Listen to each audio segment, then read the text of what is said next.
नमस्कार, मैं हूं आपकी होस्ट गुरलीन कौर और आप देख रहे हैं दूरदर्शन का विशेष कार्यक्रम हेल्थ शो, जो कि एक फोन इन प्रोग्राम है। दर्शकों, हमारा आज का जो विषय है वो केवल स्वास्थ्य से जुड़ा हुआ नहीं है, बल्कि समाज, परिवार, अर्थव्यवस्था और देश की सुरक्षा, देश के भविष्य से जुड़ा हुआ है नशा मुक्ति। दर्शकों, स्वामी विवेकानंद जी ने एक बार कहा था कि उठो और तब तक काम करते रहो जब तक आपका लक्ष्य प्राप्त ना हो जाए। और 2047 का जो हमारा लक्ष्य है विकसित भारत का, उसके लिए बहुत ज़रूरी है कि जो हमारी यंग जनरेशन है वो नशा मुक्त रहे, क्योंकि नशा मुक्त युवा और स्वस्थ युवा ही एक सशक्त भारत की नींव रख सकता है।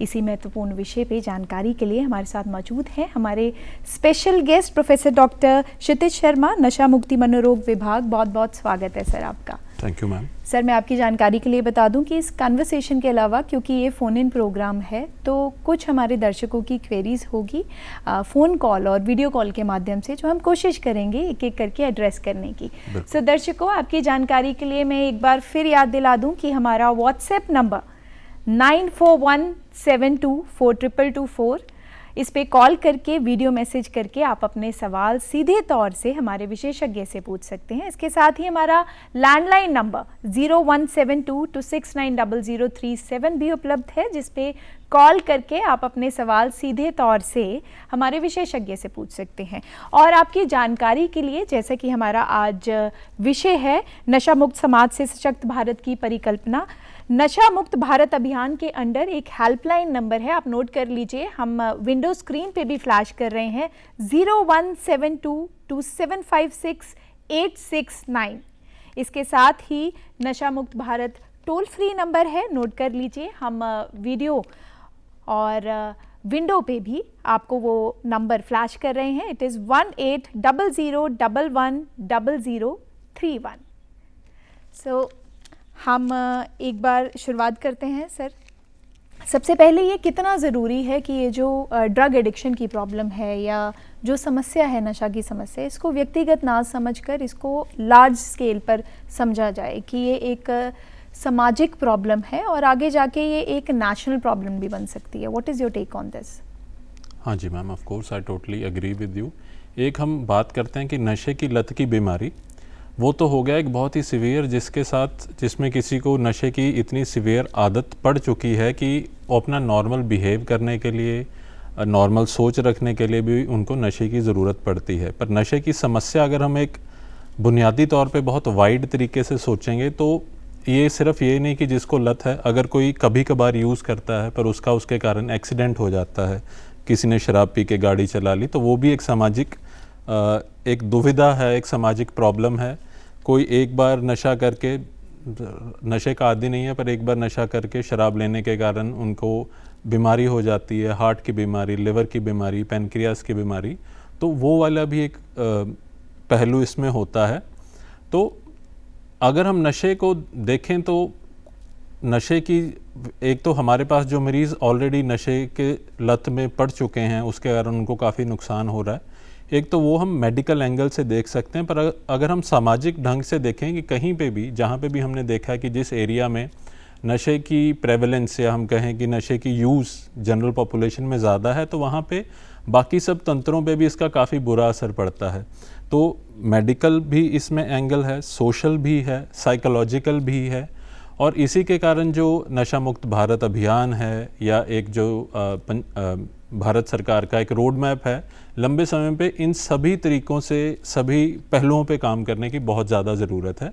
हम मेडिकल एंगल पे काम करते हैं, जैसे इस प्रोग्राम के माध्यम से हम लोगों में जागरूकता फैला सकते हैं कि नशे की बीमारी, फॉर एग्ज़ाम्पल हम बात करें कि डायबिटीज़ की बीमारी से थोड़ा फ़र्क होता है। कभी कभार नशा लेने वाले को ये पता ही नहीं लगता कि वो बीमार है।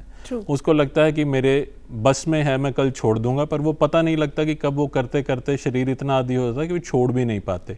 उनको ऐसा भी कभी कभी लगता है कि ये एक बीमारी नहीं, एक करैक्टर फ्लॉ है जिसका कोई इलाज नहीं है, लोगों में भी नहीं है, जो यूज़ करने वाले हैं उनमें भी नहीं है। तो इस करके इसकी जागरूकता कि इसका इलाज संभव है, इसको डील करने के लिए मेडिकल, साइकोलॉजिकल, जैसे हम काउंसलिंग कहते हैं, या सोशल, किसी को कोई नशे की लत से उभर रहा तो उसको क्या काम करना चाहिए, काम की उसकी प्लेसमेंट कैसे होनी चाहिए, तो सोशल सेक्टर का भी बहुत ज़्यादा इम्पोर्टेंट रोल रहता है।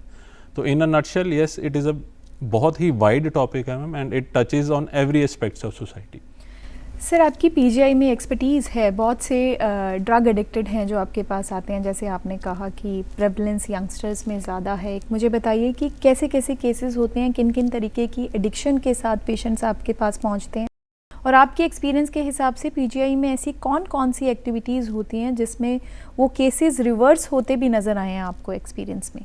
तो हमारे पास ओपीडी में हम आमतौर पे पहले एक समय पे नशे, क्योंकि हमारी स्पेसिफिक ओपीडी डीडीटीसी की है, नशा मुक्ति केंद्र, उसमें पहले एक समय पे काफ़ी ज़्यादा लोग जो शराब के नशे से पीड़ित थे, मतलब नशे वाले, कोई भी नशे वाले आते हैं, पर जो प्रेडोमिनेंट थे वो शराब वाले थे। अब इन रीसेंट ईयर्स हम देख रहे हैं कि ओपियोइड्स, जिसको हम कॉमन तौर पे चिट्टा, हेरोइन या स्मैक कहते हैं, और इनके रिलेटेड फार्मास्यूटिकल ओपियोइड्स जैसे ट्रेमाडोल, टपेंटाडोल, तो ये वाले पेशेंट्स थोड़े से ज़्यादा आ रहे हैं। हम देखते हैं कि जो हमारे पास अब यंगर पेशेंट्स आ रहे हैं उनमें हेरोइन का यूज़ ज़्यादा है। हमारे पास पहले नेचुरल जैसे भुक्की, अफीम जो फ्रॉम द पॉपी प्लांट बनते हैं, वो यूज़ वाले पेशेंट्स ज़्यादा आते होते थे। तो जब ये हमारे पास पेशेंट आता है तो पहले तो हमारी एक वॉक इन क्लिनिक है जहाँ पे सीधा पेशेंट हमारे पास फर्स्ट टाइम आता है, उनकी एक ब्रीफ साइकोलॉजिकल काउंसलिंग होती है, एक सीनियर रेजिडेंट डॉक्टर उनको देखते हैं, उनसे बात करते हैं कि वो कौन सा नशे की दिक्कत है, कब कितने साल से ले रहे हैं, कितने साल से उसके वो आदी हो चुके हैं, क्योंकि हो सकता है किसी ने नशा 10 साल पहले शुरू किया पर वो उस समय कभी कभार लेते थे, पर जब धीरे धीरे 3-4 साल से वो उसके आदी हो चुके हैं, उनके घर में कुछ चिंता परेशानी हो गई या उनका ऐसा जॉब में ट्रांसफ़र हो गया या कुछ किसी भी चीज़ के कारण वो उनकी लत 4 साल से लगी हुई, तो उसके बारे में थोड़ा सा जाना जाता है। फिर हम देखते हैं कि पेशेंट के लिए बेस्ट तरीका क्या है कि ओपीडी बेस, यानी कि हम ओपीडी आउट पेशेंट डिपार्टमेंट जिसको हम कह सकते हैं, कि जहाँ पे मरीज़ आए, अपना इलाज करे, दवाई करवाए, दवाई ले और घर वापस चला जाए, वो, या जिनको ज़्यादा ज़रूरत है उनको हम इन पेशेंट भी दाखिल करते हैं मैम, जिनका फॉर एग्जांपल नशे की लत बहुत लंबे समय से है, या जिनका मान लीजिए कभी कभार हमारे पास तो जिनके फाइनेंशियल लॉस भी काफ़ी हो चुका है वो भी आते हैं। उनका फिर हम आयुष्मान भारत या depending upon below poverty line हम उनको फ्री का इलाज भी करते हैं। तो उस हिसाब से उनका फिर एडमिशन करके उनकी मेडिकेशन, उनकी काउंसलिंग और उनका फॉलोअप हम सारा ऑर्गेनाइज करते हैं ताकि उनको लंबे समय तक इलाज में रखा जा सके और उनका इलाज किया जा सके मैम। सो दर्शकों, जैसे हमारे एक्सपर्ट ने बताया कि पीजीआई में बहुत सी ऐसी एक्टिविटीज़ होती हैं जो ड्रग एडिक्शन को रिवर्स कर सकती हैं। इसके साथ ही पीजीआई हेल्पलाइन नंबर है, मैं एक बार फिर आपको लिखवा दूं और आपकी टीवी स्क्रीन पर भी वो नंबर फ्लैश हो रहा है। इट इज़ 01722756 और नशा मुक्त भारत टोल फ्री नंबर है 1800110031। इसके साथ ही हमारा व्हाट्सएप नंबर है 9417242224, जिस पे कॉल और मैसेज करके आप अपने सवाल सीधे तौर से हमारे विशेषज्ञ से पूछ सकते हैं। बात ड्रग एडिक्शन की हुई और आपने प्रेवलेंस की बात की। सुनने में आता है कि ये जो 15 to 35 ईयर्स का ये जो एज ग्रुप है, ये जो युवा है, ये जो यंगस्टर्स हैं, ये ज़्यादा अफेक्टेड है। सर, मैं अपने सवाल को कंटिन्यू करूँगी, उससे पहले हमारे साथ एक कॉलर जुड़ चुके हैं, हम उनसे पूछते हैं उनकी क्या क्वेरी है। Hello hello hello. हाँ जी, आप अपना नाम बताइए। जी, मैं रोहित बोल रहा हूँ महेंद्रगढ़ से, हरियाणा से। रोहित जी हरियाणा से बात कर रहे हैं, तो आपको हमारे आज के इस एपिसोड का विषय टॉपिक पता है? जी जी जी जी। सो हमारे साथ है प्रोफेसर डॉक्टर क्षितिज शर्मा जी, पीजीआई चंडीगढ़ से। वो आपका सवाल सुन सकते हैं। जी डॉक्टर साहब, नमस्कार। नमस्कार जी। डॉक्टर साहब, मुझे ये पूछना है कि नशे के शुरुआती सिम्टम क्या होते हैं और कैसे पता लगे कि कोई एक बच्चा नशे की तरफ बढ़ रहा है? आपका सवाल बहुत ही महत्वपूर्ण है। जब भी जल्दी से जल्दी नशे की दिक्कत शुरू होते ही उसको पकड़ लेना स्वाभाविक तौर से बहुत ही इम्पॉर्टेंट है, क्योंकि हम जितना जल्दी उसको पकड़ेंगे उतना ही जल्दी संभवतः उनका लंबे समय के लिए इलाज अच्छा हो सकता है और उनकी जो नशे की लत है वो बहुत ज़्यादा प्रोग्रेस नहीं करती है। तो आपका सवाल ये है कि हम किसी को अगर नशे की लत लग रही है, कोई नशा शुरू कर रहा है, तो उसके शुरू में क्या क्या लक्षण या क्या क्या चीज़ें हो सकती हैं जिससे आप पिकअप कर सकते हैं कि उनको नशे की प्रॉब्लम है। ये हम usually in context of younger population ही देखते हैं कि जैसे किसी का एकदम से व्यवहार में काफ़ी ज़्यादा, ऑफ कोर्स इसका हम एक लक्षण ही कह सकते हैं, ज़रूरी नहीं है कि ये चीज़ सिर्फ नशे वालों में ही मिले, पर इससे आपका थोड़ा सा शक आपको मतलब बढ़ सकता है कि जिसके साथ कि ये इस पर्सन में नशे की दिक्कत हो रही है या नशा यूज़ कर रहे हैं। तो उसमें यूजुअली होता है कि कोई अगर काम करता है तो काम पे अनएक्सप्लेन्ड छुट्टी लेना, ध्यान लगाने में दिक्कत आने लग जाना, एकदम से स्वभाव में काफ़ी ज़्यादा बदलाव आ जाना, जैसे कि चिड़चिड़ापन या जैसे किसी का स्वभाव पहले था कि सभी में मिलता जुलता था, पर एकदम से अकेले रहने लग जाते हैं, किसी के साथ ज़्यादा बात नहीं कर रहे हैं, या अनएक्सप्लेन्ड वो मतलब जिसे हम कहते हैं कि नींद वाली उसमें रहते हैं कि थोड़ा सा जिसे हम मेडिकल टर्म्स में कहते हैं कि आपको इंटॉक्सिकेटेड लग रहे हैं, इम्पल्सिव हैं कि बिना कुछ सोचे बोल दिया, या बहुत ज़्यादा सो रहे हैं, खाने पीने में बदलाव एकदम से बहुत ही ज़्यादा हो रहा है विदाउट एनी पर्टिकुलर रीज़न। तो ये कुछ अगर कोई बच्चा पढ़ रहा है तो उसके कॉलेज स्कूल में अटेंडेंस शॉर्ट होना, कॉलेज में ना जाना, या ये भी हो सकता है इनिशियली कि कुछ पैसे की रिक्वायरमेंट या पैसे की डिमांड बच्चे की तरफ से बढ़ जानी या खर्चा उस तरह से बढ़ जाना। तो ये सॉफ्ट साइंस होते हैं। इससे हम ये नहीं कह सकते कि 100% कोई नशा ही कर रहा है, पर हमको इसमें थोड़ा सा जागरूक हो जाना चाहिए कि हो सकता है कि ये दिक्कत नशे की हो। और इसमें तो इस सिचुएशन में डॉक्टर साहब, अगर मान लीजिए बच्चे का अगर पता लगे कि उसके पास कुछ ऐसा पदार्थ मिला है, तो उससे फिर कैसे उसको बचाया जा सकता है उस चीज से? जी हाँ, तो अगर आपको एक्चुअली उनके पोजेशन में आप कह रहे हैं कि जैसे कोई भी अवैध सब्सटेंस या मे बी शराब या सिगरेट भी मिलती है, तो उसमें हमको ये है कि उस समय उनको बहुत ज़्यादा डांटना, तो उसका अगली बार से क्या होगा, बच्चा आपसे फिर छुपाएगा। अगर हम यंग एडल्ट्स की ही बात कर रहे हैं, आपको बताने से डरेगा या अगली बार वो और सफाई से लेगा कि वो पकड़ा ना जाए।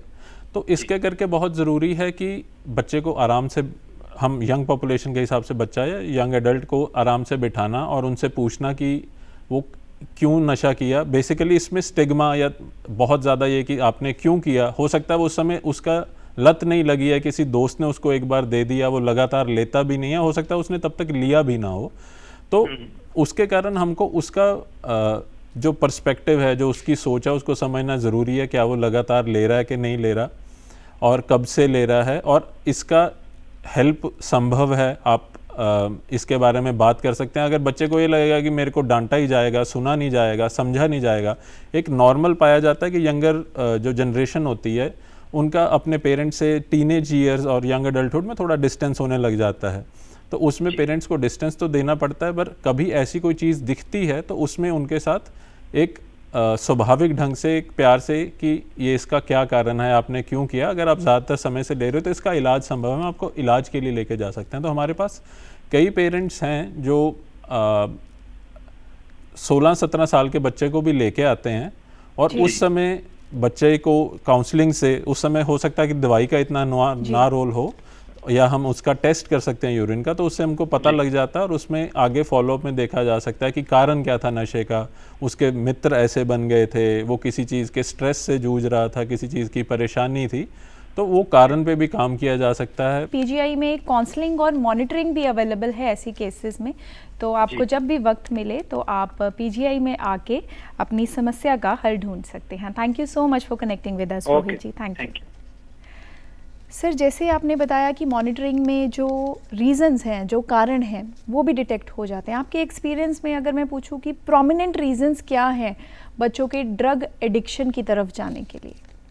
हाँ जी मैम, ये रीज़न अक्रॉस एजेस भी डिफरेंट होता है, अक्रॉस सब्सटेंस डिफरेंट होता है, बट यूजुअली जो यंगर पॉपुलेशन में हम एक उत्तेजना या किसी नई चीज़ का एक्सपीरियंस करना एक कॉमन कारण होता है शुरू करते हुए, कि उन्होंने या कुछ नया एक्सपीरियंस सोचना चाहते थे कि इससे क्या होता है। हमने देखा है कि जो यंगर पॉपुलेशन है इसमें नशा क्यों ज़्यादा पाया जाता है, इसमें जैसे जैसे एक बच्चा इंडिपेंडेंट हो रहा है, अपने जॉब लग रही है, घर से बाहर जा रहा है, बड़ा हो चुका, अपने आप स्कूटर मोटरसाइकिल चला सकता है, अपने दोस्त चुन सकता है, तो उस समय वो उनको थोड़ी सी आज़ादी मिलती है। तो उस आज़ादी में वो रिस्क टेकिंग बिहेवियर होता है कि मेरे को बाहर जाके लोगों से बात करनी है, वो एक अच्छी चीज़ है। पर कभी कभार उसी रिस्क टेकिंग में एक रिस्क सब्सटेंस का भी आ सकता है कि हाँ, मैं एक I am an adult, I can take any substance. लोग लेते हैं तो बड़े लोग भी लेते हैं, तो मैं भी ले सकता हूँ। तो उस सिचुएशन में वो कभी कभार इनिशियल एक्सप्लोरेटरी यूज़ होता है कि इसमें क्यूरियोसिटी की होता क्या है, मैं लेके देखूँ इतने लोग क्यों लेते हैं। उसके बाद आजकल एक और कॉमन है कि कुछ पढ़ाई का स्ट्रेस या कुछ रिलेशनशिप इश्यूज या कुछ घर में परेशानी, उसके कारण भी कई बच्चे, मतलब एक तो है कि अच्छा महसूस करने के लिए, एक नई चीज़ के बारे, नए एक्सपीरियंस को लेने के लिए, और कभी कभार स्ट्रेस को मैनेज करने के लिए भी एक गलत तरीके से इसका यूज़ कर लिया जाता है। सर, जैसे कि आपने बताया कि पढ़ाई का स्ट्रेस हो सकता है, they can be fear of rejection, fear of detection, relationship status हो सकता है, पीयर प्रेशर हो सकता है। सोशल मीडिया इन्फ्लुएंस की अगर हम बात करें तो ऐसे केसेस क्या एक्सपीरियंस हुए हैं आपके साथ? सोशल मीडिया का एक तो मैम सेपरेट चीज़ है कि सोशल मीडिया की एडिक्शन, हम उसके बारे में बात नहीं कर रहे, हम ड्रग्स की बात कर रहे हैं। तो उसका इम्पैक्ट ऑन सब्सटेंस यूज़, तो मैम जैसे सब सोशल मीडिया का ये है कि आपको एक सोशली, हम कभी भी सोसाइटी में जाते हैं हमें इवेल्युएट किया जाता है, जज किया जाता है, तो वो चीज़ अब सोशल मीडिया पे नॉन स्टॉप हो चुकी है। कोई भी बच्चा कभी कुछ बोलता है, उसका किसी ने वीडियो डाल दिया तो वो शेयर हो सकता है। ऊपर से फिर सोशल मीडिया पे कई नेगेटिव ट्रेंड्स भी बहुत कॉमनली पाए जाते हैं, जैसे कि ये नशे की यूज़ को बहुत ही अच्छी लाइट में दिखाना, और वो यंग पीपल पे इसका बहुत बुरा असर पड़ता है कि हाँ, कहीं ये दिखाया जाता है कि किसी यंग पर्सन ने नशा किया, वो कहीं पे पार्टी पे गए और उन्होंने बहुत ज़्यादा एंजॉय किया, तो उस चीज़ का उनके मन पे हो सकता है कि हाँ, ये मज़े कर रहे हैं तो मैं भी करके देखता हूँ, इतना क्या ही हो जाएगा। बट उसके साथ ये होता है कि एक तो ये वाली चीज़ होगी कि उनको एक्सपेरिमेंटेशन, यहाँ पे बैठ के हम अभी की टाइम पे यूएसए में क्या चल रहा है, वहाँ के बच्चे क्या कर रहे हैं, वो देख सकते हैं। तो एक ग्लोबल विलेज वाली चीज़ है, वायरलिटी है, कुछ भी एक चीज़ चलती है, सिस्टम ने उठा लिया कि वो बच्चे ज़्यादा देख रहे हैं तो और ज़्यादा लोगों में सर्कुलेट किया जाता है, तो जो एक बुरी चीज़ की वायरलिटी बहुत ज़्यादा होती है, तो ग्लोरीफाई बहुत जल्दी ग्लोरीफाई करते हैं और उनके ऊपर, बच्चों के ऊपर थोड़ा इस चीज़ों का ज़्यादा असर पड़ता है।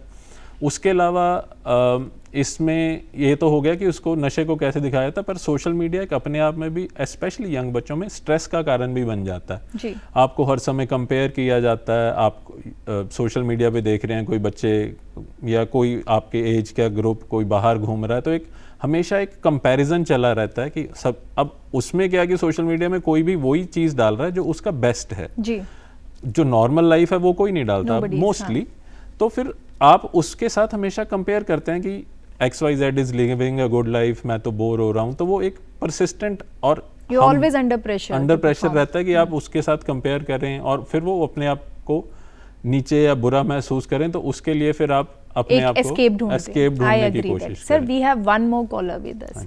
हेलो हेलो हेलो, हाँ जी, आप अपना नाम बताइए। मेरा नाम परविंदर है जी, मैं सिरसा तो बोल रहा हूँ। परविंदर जी, सिरसा तो गल करो, ਤੁਹਾਨੂੰ ਅੱਜ ਦੇ ਟੌਪਿਕ ਬਾਰੇ ਜਾਣਕਾਰੀ ਹੈ? हाँ जी हाँ जी हाँ जी। ਸੋ ਤੁਹਾਡਾ ਜਿਹੜਾ ਸਵਾਲ ਹੈ ਉਹ ਸਾਡੇ ਵਿਸ਼ੇਸ਼ज्ञ ਸੁਣ ਸਕਦੇ हैं, ਤੁਸੀਂ अपना सवाल पूछो। सर, मेरा सवाल ये है कि जैसे किसी का नशा अगर हम छुड़ा भी देते हैं तो उसके बाद में डर थोड़ा ये रहता है कि दोबारा जाएगा तो फिर से नशा करना शुरू ना कर दे, तो उसके लिए क्या कुछ चीजें देखना चाहिए, क्या कुछ एहतियात बरतने चाहिए?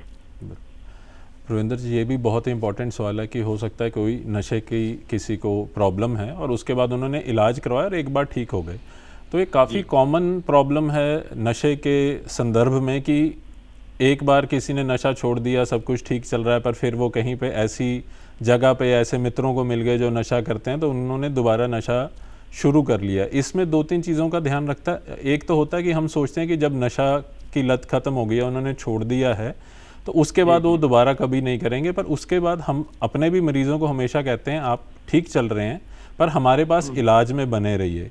होता क्या है कि आपको किसी चीज़ का मन का बोझ है या आपको अंदर से कभी कभार इसकी जो ड्रग्स की क्रेविंग होती है वो ड्रग्स के छोड़ने के कई कई महीने बाद तक भी हो सकती है, तो उसमें एक तो बहुत ज़रूरी रहता है कि उसका कोई ना कोई इलाज ज़रूर लेते रहें।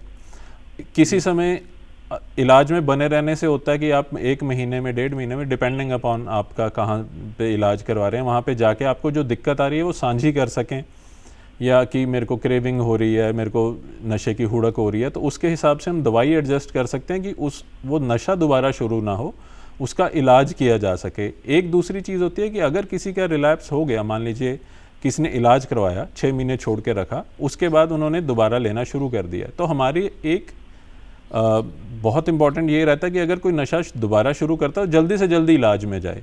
हम कॉमनली क्या देखते हैं कि कोई नशा शुरू करता है, फिर उसको एक शर्म, एक वो हो जाता है कि मैंने इलाज करवाया था, अपने आप में गिल्ट हो जाती है कि मैंने इतनी मेहनत से छोड़ा या डॉक्टर साहब क्या कहेंगे। हमारा ये रहता है कि आप साल के बाद मत आओ, अगर आपसे गलती से शुरू हो गया उसको गलती मान के आप जल्दी से जल्दी दोबारा इलाज में आओ।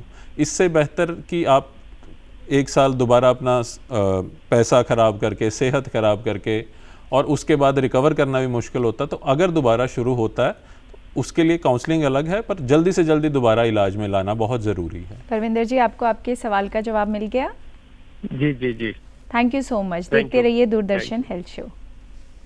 सर, एक और सवाल है जो स्टिग्मा है लेके, जैसे सर ने भी, हमारे विजिटर ने भी और हमारे व्यूअर ने भी ये सवाल हमसे पूछे कि यदि पहली बार कोई बच्चा पकड़ा जाए, ऐसे कोई पदार्थ उनके पास पकड़े जाएं या ऐसी कोई इलीगल एक्टिविटी करते हुए, तो एज अ पेरेंट या एज अ गार्जियन क्या रिस्पॉन्स होना चाहिए? डांटना, मारना, समझाना या सीधे मेडिकल प्रोफेशनल के पास लेके जाना? नहीं, ज़रूरी नहीं है डांटना मारना भी। ज़्यादातर हमने देखा है कि इसका, क्योंकि हमारे पास उसके बाद जो बिगड़ता है पेशेंट वो ही आता है, तो डांटना मारना भी नहीं। आपको ज़रूरी है कि बच्चे को कभी कभार कि उसकी बात सुने, कि लेट देम टॉक, आप अब ये क्या है और इसका एक्सप्लेनेशन दो। ज़रूरी नहीं है कि आप पहली बार ही, डिपेंडिंग अपॉन द एक्सप्लेनेशन क्या है, बच्चे को आपके साथ इतना होना चाहिए वो खुल के बता सके। अगर बाउंड्रीज होंगी वो अगेन छुपाएगा या उस चीज़ को छुपाने के लिए घर से ज़्यादा समय तक बाहर रहेगा, या कुछ कई बच्चे कुछ ऐसा करते हैं कि नशा करके बाहर रहे और जब रात को उतर गया तब वापस आ गए ताकि पकड़े ना जाएं। तो ऐसे में होता है कि शुरू में उनको मज़ा तो आ रहा होता है पर उनको लग भी रहा होता है कि मैं कुछ गलत कर रहा हूँ। अगर वो चीज़ किसी उस समय वो क्या होगा, अपने ही एज के, अपने उसी सब्सटेंस यूजिंग फ्रेंड सर्कल में सोशलाइज करेंगे जो उनको यही समझाएंगे कि कोई बात नहीं, तू नशा ही कर ले। उस समय में वही अगर वो चीज़ अपने पेरेंट्स को आगे बताते हैं जहाँ पे उनको लगता है कि मेरे को सुना जा रहा है, इनको मेरी केयर है, ऐसा महसूस होता है, तो चांसेस है कि वो बता देंगे कि हाँ मेरे से गलती हो गई। और अगर वो लंबे समय से लेते आ रहे हैं फिर उसमें उनको मेडिकल ट्रीटमेंट की भी ज़रूरत पड़ सकती है। उनको कोई सीवियर इमोशनल इश्यूज भी हैं। बच्चे जो हैं वो ऑलरेडी एडिक्टेड हैं, सेंसेस में नहीं है ज़्यादातर, तो क्या उनको ज़बरदस्ती या उनकी चॉइस के बगैर हम मेडिकल प्रोफेशनल के पास लेकर जा सकते हैं फॉर डी एडिक्शन? इसमें कुछ ह्यूमन राइट वायलेशन का अंडर तो कुछ ऐसा एक्ट नहीं है? मैम, ला तो आप जैसे सकते हैं कि बेसिकली नशा की जिनको लत होती है उनका हम यूजुअली ये देखा कि एम्बिवेलेंट होते हैं।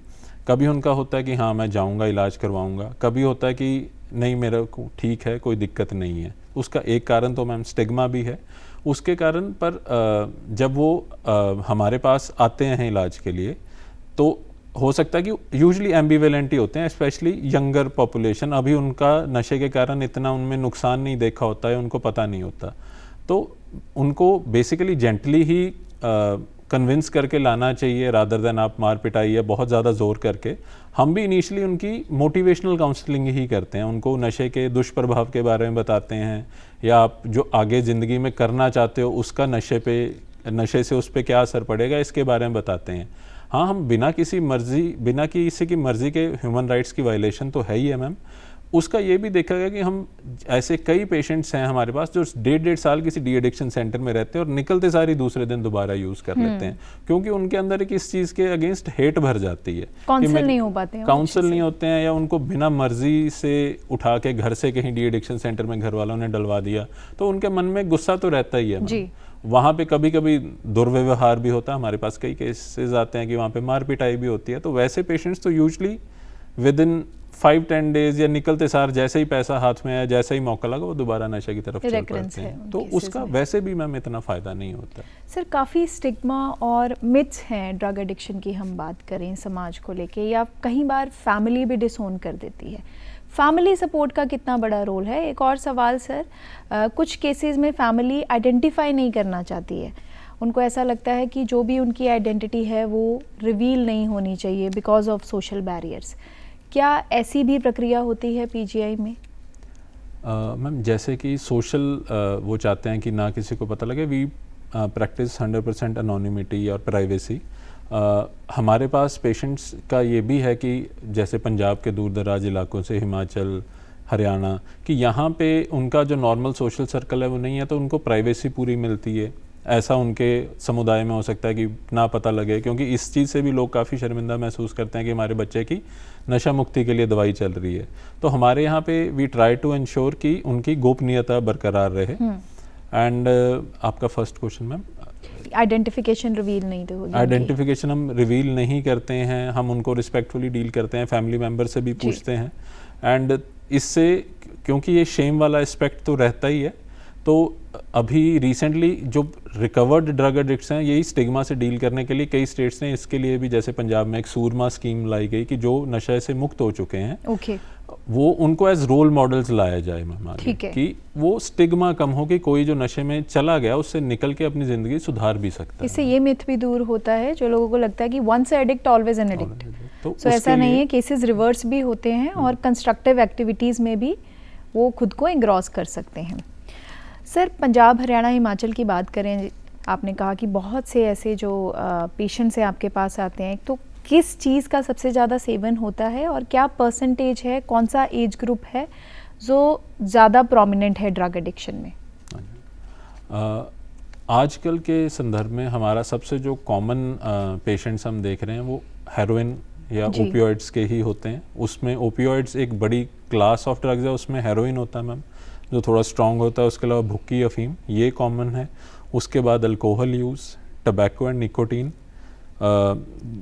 नींद की गोलियां जैसे एल्प्रेक्स या प्रीगाबालिन ऐसी, और अब रिसेंटली हमारे पास कुछ पेशेंट्स मेथाम्फेटामिन यूज़ विद हेरोइन के भी आने लग गए हैं। बट मोस्टली हमारे पास जो ज़्यादातर पेशेंट्स हैं वो ओपियोइड्स, हेरोइन, भुक्की, अफीम इनके रहते हैं मैम।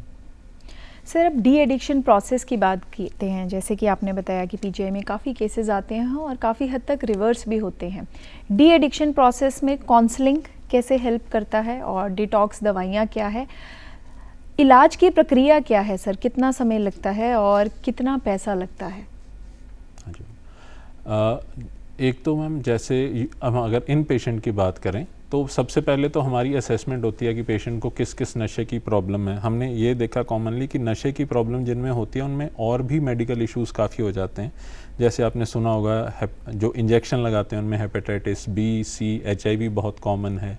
कोई अल्कोहल यूज़ करते हैं तो उनको लिवर, किडनी, इन चीज़ों की प्रॉब्लम है। तो हमारे यहाँ पे हम उनका मेडिकल इवैल्यूएशन भी करते हैं कि उनके सारे ब्लड इन्वेस्टिगेशंस करवाए, पहले उन कब से कौन सा नशा कर रहे हैं अलोंग द ईयर्स, किस किस कारण से कर रहे हैं, कब शुरू हुआ था, कब वो बढ़ के नशे की लत बन गया, या उन्होंने एक से, क्योंकि हमारा एक बड़ा हॉस्पिटल है तो एक से ज़्यादा नशे वाले पेशेंट्स भी आते हैं, तो एक नशे से दूसरे नशे पे शिफ्ट होने का कारण क्या था। हम उनका पर्सनैलिटी असेसमेंट करने की कोशिश करते हैं। कभी कभार नशे के पर्दे के पीछे कुछ मानसिक बीमारियां भी छुपी होती हैं मैम। डिप्रेशन हो सकता है, एक बाइपोलर बीमारी होती है, वो हो सकती है। तो हम उसकी डिटेल्ड इवैल्यूएशन करते हैं कि पहले तो नशा कौन सा है, किस किस की लत है, किसकी डिपेंडेंस है, उसके अलावा कोई साइकेट्रिक इशू है कि नहीं है। फिर हमारे सोशल वर्क ऑफिसर्स होते हैं, वो उनकी सोशल असेसमेंट भी करने की कोशिश करते हैं, क्योंकि आपने देखा है कि जब कोई लंबे समय तक नशा कर लेता है तो उनके परिवार में भी इश्यूज आ जाते हैं जो इवेंचुअली समाज में भी दिखने लगते हैं।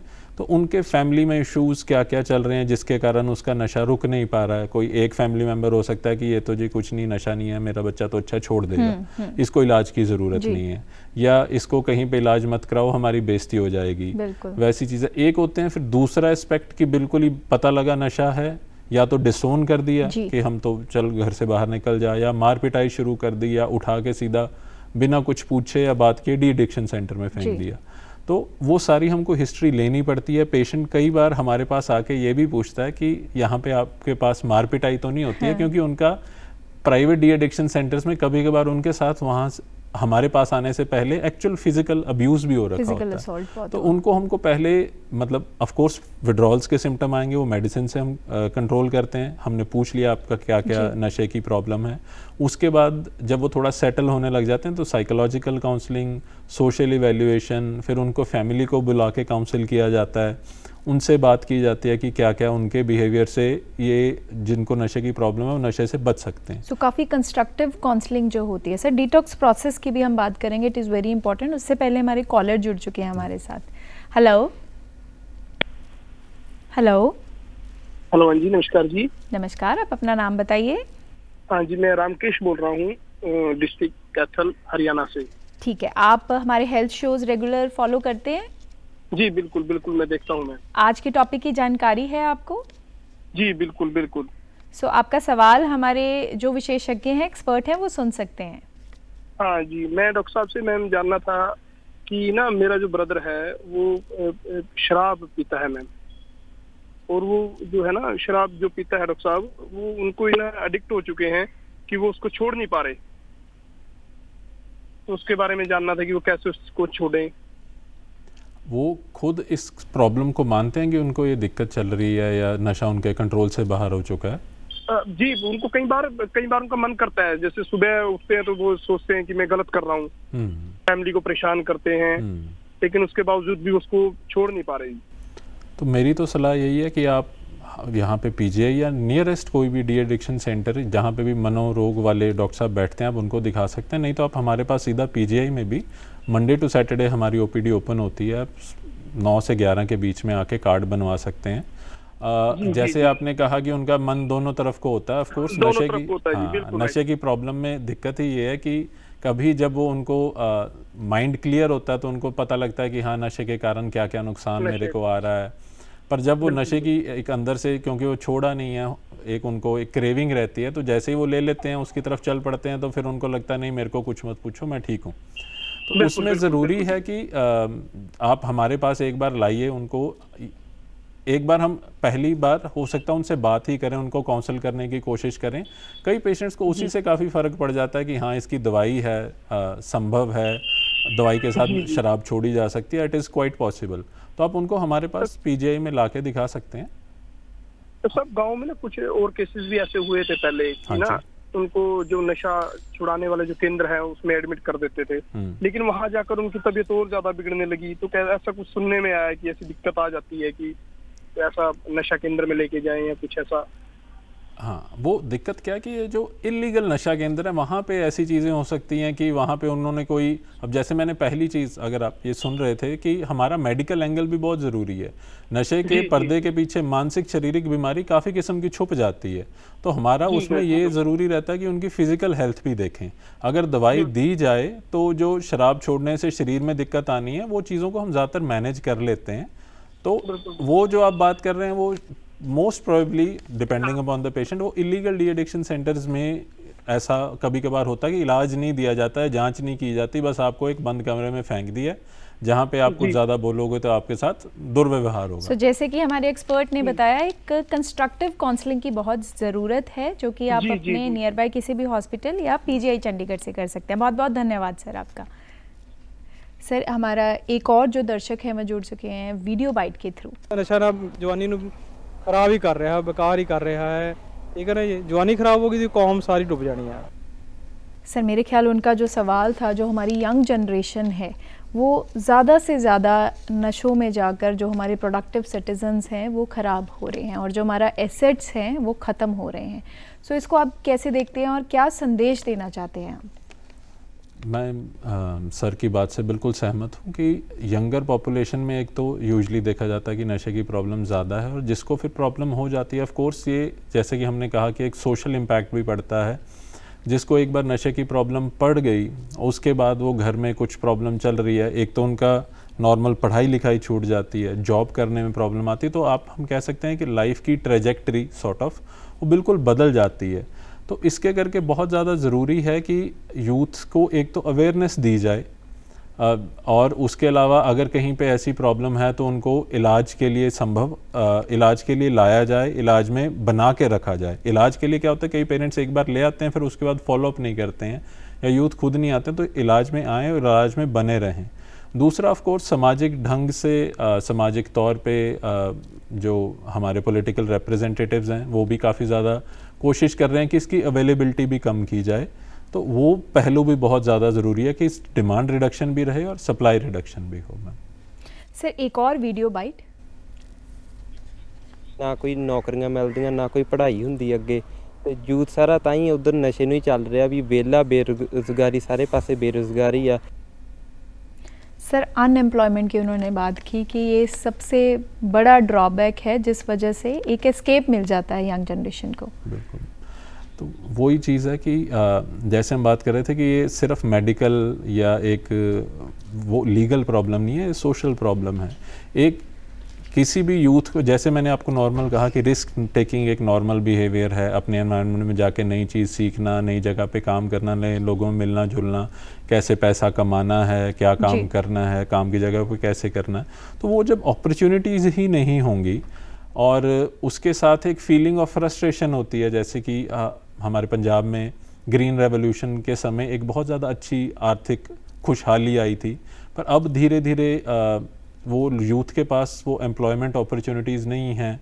तो वो चीज़ जो उनकी एक पॉजिटिव रिस्क टेकिंग है, वो जब सही ढंग से नहीं निकल पाती है तो ऑफ कोर्स वो मिसगाइडेड यूथ नशे की तरफ जाता है और उसके साथ वो लंबे समय तक इस चीज़ से फिर प्रॉब्लम में आ सकता है। ऐसा लगता है कि जो एनर्जी यूटिलाइजेशन है वो कंस्ट्रक्टिव हो या स्किल बिल्डिंग में हो या स्टार्टअप्स में हो, बिजनेस में हो, एग्रीकल्चर, स्पोर्ट्स में, तो वो एक अच्छा प्रभाव हो सकता है। Sir, last caller of the day.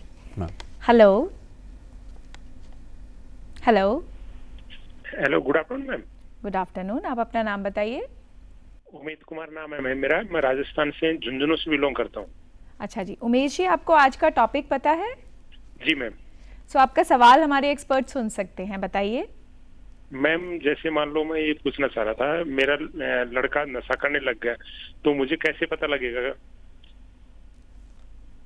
हाँ जी, उसमें जैसे आपको कुछ कुछ व्यवहार में बदलाव देखने को मिल सकता है। डिपेंड करता है, ये इस पे भी डिपेंड करता है कि बच्चे की एज क्या है।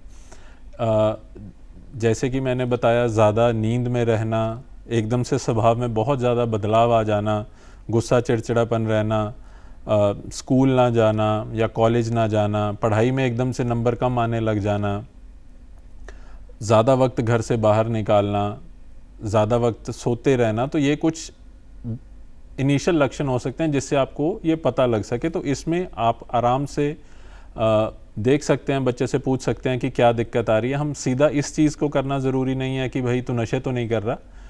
पहले कोशिश ये करनी चाहिए कि बच्चे, तेरे को कोई दिक्कत तो नहीं है, कुछ परेशानी तो नहीं आ रही है, किसी कारण से तेरे मन पे बोझ नहीं है। हमने देखा कि तू थोड़ा सा चिड़चिड़ा हो गया है या थोड़ा सा तेरे को नींद ज़्यादा आ रही है या तेरे स्वभाव में हमको बदलाव दिख रहा है, तो तेरे को कुछ दिक्कत है तो तू हमारे साथ साझी कर सकता है। तो वो अप्रोच ठीक रहती है। बाकी ये ज़रूरी नहीं है कि ये सिम्टम्स हों तो नशा ही कर रहा है, पर हाँ, इससे आपको थोड़ा सा शक हो सकता है कि ये नशे की शुरुआत ना हो। सो उमेश जी, अपने बच्चे के साथ एक पॉजिटिव कम्युनिकेशन बनाना बहुत ज़रूरी है, उसी से ही आगे जो इलाज है या काउंसलिंग है वो डिसाइड हो सकती है। बहुत बहुत धन्यवाद आपको उमेश जी हमारे साथ जुड़ने के लिए। सर, आखिरी सवाल, आयुष्मान भारत स्कीम है, उसके अंडर ये डी एडिक्शन या रिहेबिलिटेशन कवर होता है? हाँ जी मैम, जो हमारे पास पेशेंट्स आयुष्मान जिनका कार्ड बना हुआ है, ऑफ कोर्स बिसाइड्स जो बिलो पॉवर्टी लाइन कार्ड वाले होते हैं, या कभी कभार हमारे यहाँ पे हम सोशल असेसमेंट करके जिनका हमको बिल्कुल ही लग रहा है कि काफ़ी गरीब घर से हैं या बहुत ज़्यादा आर्थिक संकट में हैं, तो उनका हम बना सकते हैं। और उसमें जैसे उसकी लिमिट है कि 5 लाख तक वाला इलाज मुफ्त है। हमारा वैसे भी कॉस्ट बहुत ज़्यादा नहीं है, कुछ दवाइयाँ हमारे अंदर से ही मिल जाती हैं। बेड का कॉस्ट मैम 1 वीक का अराउंड 800 है, उसमें खाना इंक्लूडेड है, तो वैसे भी बहुत ज़्यादा महंगा नहीं है। बट आयुष्मान भारत के अंडर वो इलाज भी संभव है और वो पेशेंट को पॉकेट से खर्चा नहीं करना पड़ता। बहुत खूब, बहुत बहुत धन्यवाद सर आपका, आपने बहुत ही सरल भाषा में हमें महत्वपूर्ण जानकारी दी। सो दर्शकों, ये कहना गलत नहीं होगा इस कन्वर्सेशन के बाद कि ड्रग्स किसी भी तरीके से ग्लैमराइज नहीं किया जाना चाहिए। ये ग्लोरिफिकेशन का नहीं बल्कि सीधा मौत और बर्बादी का रास्ता है। ज़रूरी है कि जो हमारी यंग जनरेशन है वो नशा मुक्त रहे, so that they can come out to be productive citizens of technological nation. So जाते जाते मैं आपको एक बार फिर याद दिला दूँ कि हमारा व्हाट्सएप नंबर 9417242224, इस पे कॉल करके, वीडियो मैसेज करके आप अपने कोई भी सुझाव या सवाल हमें दे सकते हैं। इसके साथ ही जैसे हमारा आज का टॉपिक था नशा मुक्त भारत, इसका टोल फ्री नंबर और हेल्पलाइन नंबर मैं दोबारा आपको बताने जा रही हूँ, 01722756 इसके साथ ही टोल फ्री नंबर 1800110031। और हमारे सभी प्रोग्राम्स ऑनलाइन प्लेटफॉर्म्स पर अवेलेबल हैं, DD Punjabi, DD Haryana, DD Chandigarh, इसके साथ ही आप हमें लिख सकते हैं अपने सुझाव hopchandigarh@gmail.com पर। अगली बार फिर हाजिर होंगे नए विषय के साथ, तब तक जुड़े रहिए हमारे चैनल के साथ, देखते रहिए दूरदर्शन। धन्यवाद।